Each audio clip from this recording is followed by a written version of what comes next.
పెద్ద scam 2000 rupees అనేది pay చేయాలని చెప్పి. Hi guys, welcome back to my YouTube channel Vamshika vlogs.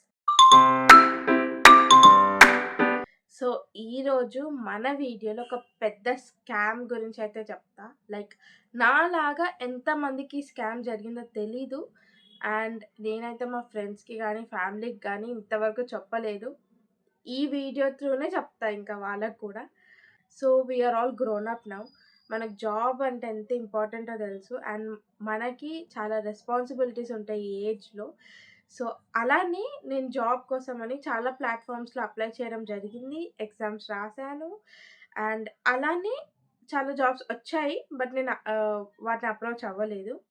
రాక ఒకటి వచ్చింది మళ్ళీ ఒక అప్లికేషన్ నాకు. That is Vamshika, you have selected for cabin crew in IndiGo airlines అని. ఓ రియల్లీ నిజంగా నాకు వచ్చిందని ఫుల్ షాక్ అయినా. అండ్ ఇది వచ్చింది కూడా 14th Feb, that is on Valentine's day. Okay, full ఖుషి అయిపోయినా. ముందే Valentine's day, full happy. Okay అని ఫ్యామిలీకి చెప్పుకున్నా, మా ఫ్రెండ్స్కి చెప్పిన, కొంతమందికే చెప్పిన. Okay, so enjoying. ఆ రోజు ఫుల్ ఇట్లా ఖుషి ఉండే. నెక్స్ట్ డే ఇంటర్వ్యూ షెడ్యూల్ చేస్తా అని చెప్పి, ఓకే ఇంటర్వ్యూ కదా అని ఇంటర్వ్యూ ఇచ్చాను. I have selected for the interview also. So నా ప్లేస్మెంట్ వచ్చేసి బేగంపేట్ ఎయిర్పోర్ట్ అని చెప్పారు. ఓకే ఫైన్, మనకు దగ్గరనే వెళ్ళొచ్చు అనుకున్నా. అండ్ కన్ఫర్మేషన్ లెటర్లో వాళ్ళు ఇచ్చారు మనకి 24th Feb మన జాయినింగ్ డేట్ అని. ఓకే, కన్ఫర్మేషన్ లెటర్ కూడా వచ్చేసింది కదా అని ఇంకా ఫిక్స్ అయిపోయినా నాకు జాబ్ వచ్చేసింది అని. సో ఇక్కడ ఇంకా స్టార్ట్ అయింది స్కామ్. జాబ్ వచ్చింది. సో క్యాబిన్ క్రూ అనగానే ఫస్ట్ థింగ్ మెడికల్ టెస్ట్ చేయాలి. అండ్ మన ఫేస్ చూస్తారు. అండ్ వాళ్ళకి యాక్నే ఉండొద్దు, పింపుల్స్ ఉండొద్దు, ఫేస్ మొత్తం క్లియర్గా ఉండాలి. And wait especially. సో మనమేమో బంటీలాగా ఉంటే మనల్ని ఏడ సెలెక్ట్ చేస్తారు క్యాబిన్ క్రూకి డౌట్ వచ్చింది. సర్లే అయినా సరే సెలెక్ట్ చేసినారు కదా ఇవన్నీ ఎందుకు అనుకొని వదిలేసిన. అండ్ వాళ్ళు మళ్ళీ నాకు కాల్ చేసి, వాళ్ళ హెడ్ ఎవరైతే ఉంటారో మేనేజర్, వాడు కాల్ చేసి లైక్ మీకు యూనిఫామ్కి, వాకీ టాకీ, ల్యాప్టాప్, సో ఇవన్నీ మీకు ఒక కిట్ లాగా ఇస్తారు. ఆ ప్రోడక్ట్స్కి మీరు సేఫ్ డిపాజిట్ చేయాలి 2000 రూపీస్ అంటే ఇచ్చేసిన 2000 కదా అని పే చేశాక next day evening like almost ఒక 16th Feb రోజు మీకు డెలివర్ అవుతాయి ప్రోడక్ట్స్ 6 o'clockకి అని అన్నారు. ఓకే సరే అని చెప్పి, ఇది ప్రీపెయిడ్ ఆర్డర్, లైక్ మీరు ముందే అమౌంట్ కట్టాలని చెప్తే 6480 రూపీస్ కట్టించుకున్నారు.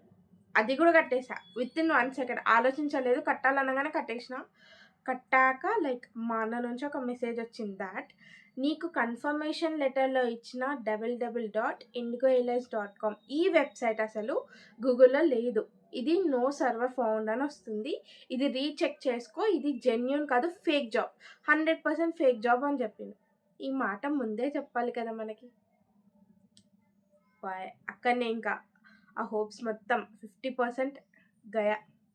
దాని తర్వాత ఆ స్క్రీన్ షాట్స్ వాళ్ళ మేనేజర్కి, హెచ్ఆర్కి ఇద్దరికి పెడితే వాళ్ళన్నది ఏంటంటే మీరు గూగుల్లో చూడకండి, గూగులే పెద్ద ఫేక్ అని. ఈ ఫేక్ గాలు నాకు చెప్తున్నారు గూగులే ఫేక్ అని. సరే అయినా సరే నేను వాళ్ళని నమ్మినా, మా అన్నని నమ్మలేదు.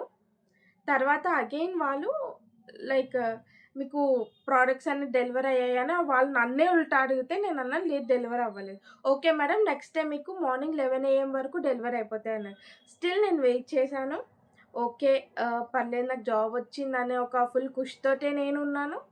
దాని తర్వాత జరిగింది ఏంటంటే, అగైన్ మా అన్న కన్ఫర్మేషన్ లెటర్ చూసి ఈ లింక్డ్ఇన్లో ఒక పోస్ట్ పంపించారు.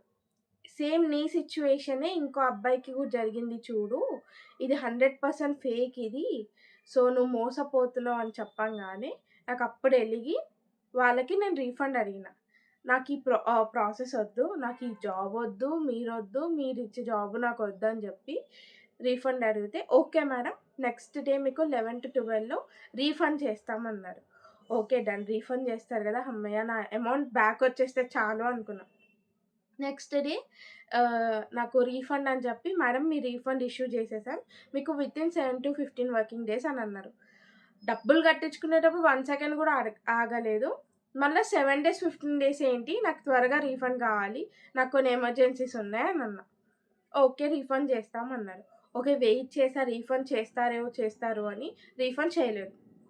ఓకే నెక్స్ట్ ఇంకా తర్వాత 28థ్ 21స్ట్‌కో నేను వాళ్ళకి మెసేజ్ చేశా again, where is my refund, అసలు ఏది నా డబ్బులేవి అడిగితే దే సెడ్ మేడం రీఫండ్ హో జాయేగా ఆప్కా అని. ఫస్ట్ థింగ్ నాకు ఇంటర్వ్యూ తీసుకున్న వాళ్ళందరూ హిందీ వాళ్ళే, ఎవరు కూడా తెలుగు వాళ్ళు లేరు, మొత్తం హిందీ వాళ్ళే. హిందీ వాళ్ళు అంటేనే స్కామ్ అనిపిస్తుంది నాకు. అసొంటిది వాళ్ళతోటి మళ్ళీ స్కామ్ చేయించుకున్నా అంటే ఇక అది నా బుద్ధి తక్కువ. సో అగైన్ సరే రీఫండ్ కోసం వెయిట్ చేసి టైం అయిపోయింది, 7 డేస్ అయిపోయింది, ఆల్మోస్ట్ 10 వర్కింగ్ డేస్ వరకు వచ్చింది. సో నాకు ఇంకా రీఫండ్ అవ్వలేదు. అండ్ ఎవరైతే నాకు కాంటాక్ట్ అయ్యిందో ఆమెకు కాల్ చేసిన అసలు ఆన్సర్ చేయట్లేదు. సరే అని చూస్తే బ్లాక్ చేసేసింది నా నంబర్స్, బ్లాక్డ్, 2 కాంటాక్ట్స్ బ్లాక్డే. నా గుండె అయిపోయింది ఆల్మోస్ట్ లిటరలీ. అండ్ తర్వాత ఇంకా నా కలలన్నీ నిరాశలైపోయినాయి. ఏం చేయాలో అర్థం కాలేదు. పైసలు పోయినాయి, ఆ నంబర్స్ ఏమో స్విచ్డ్ ఆఫ్ వస్తున్నాయి. ఇక నేను కన్న కలలన్నీ పోయినాయి. ఇంకా నెక్స్ట్ సరే ఇంకా అయిపోయిందని మర్చిపోదాం అనుకున్నా. ఈలోపు మా రిలేటివ్స్, నా ఫ్రెండ్స్, ఏమైంది ఎయిర్పోర్ట్లో జాబ్ వచ్చిందన్నో, మమ్మల్ని ఎప్పుడు తీసుకోవద్దావు, నాదే జాబ్ పోయిందిరా నాయనా నేనుంటే, లైక్ లిటరల్ వాళ్ళు నన్ను అడుగుతున్నారు. తర్వాత వాళ్ళకి సిచ్యువేషన్ చెప్తే ఇంకా ఆ నంబర్స్ అన్నీ మా ఫ్రెండ్స్కి ఇచ్చి, గైస్ చూడండి వీళ్ళకి కాంటాక్ట్ అవ్వండి, అసలు నాకు రిప్లై ఇస్తలేరు, నా డబ్బులు పోయినాయి అని అడుక్కుంటున్నా లిటరలీ.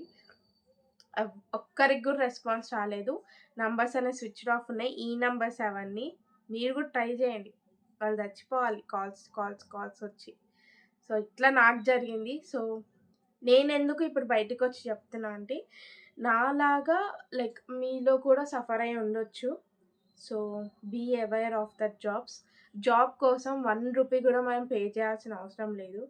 మనం చదువుకున్నాం, పాస్ అయినాం, మనకి స్కిల్స్ ఉన్నాయి, కొంచెం టాలెంట్ కూడా ఉంది. సో అవి యూజ్ చేసుకునే జాబ్స్ తెచ్చుకోవచ్చు. జాబ్ డబ్బులు ఇచ్చి కొనుక్కునే టైప్ కాదు కదా. సో కొంచెం ఆలోచించండి బ్రెయిన్ పెట్టి, నాలాగా బ్రెయిన్లెస్ థింగ్స్ చేయకండి అసలు. సో ఈ వీడియో మీకు ఇన్ఫర్మేటివ్గా అనిపిస్తే please do subscribe to my channel Vamshika vlogs. Thank you.